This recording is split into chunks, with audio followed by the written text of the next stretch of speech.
haqlı olsaydılar, itaət edib onun yanına gələrdilər.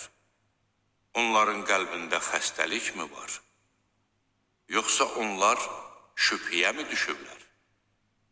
Ya da Allahın və onun elçisinin onlara haqsızlıq edəcəklərindən qorxurlar? Xeyr, məhz onlar zalimdırlar. Aralarında hökm vermək üçün Allahın və onun elçisinin yanına çağırıldıqda möminlərin sözü ancaq eşidirik və itaət edirik demələridir. Nicat tapanlar da məhz onlardır. Allaha və onun elçisinə itaət edənlər, Allahdan qorxub çəkinənlər, məhz onlar uğur qazananlardır. Münafiqlər Allaha çox möhkəm and içdilər ki, əgər sən onlara əmr etsən, onlar mütləq döyüşə çıxacaqlar.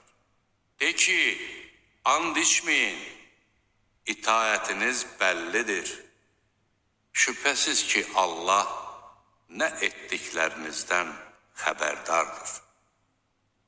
De ki, Allaha və Peyğəmbərə itaət edin. Əgər üz çevirsəniz, bilin ki, o ancaq özünə həvalə edilənə cavabdehdir. Siz də ancaq özünüzə həvalə edilənə cavabdehsiniz. Əgər ona itaət etsəniz, doğru yola yönəlmiş olarsınız. Peyğəmbərin öhdəsinə düşən isə ancaq açıq-aşkar təbliğat aparmaqdır.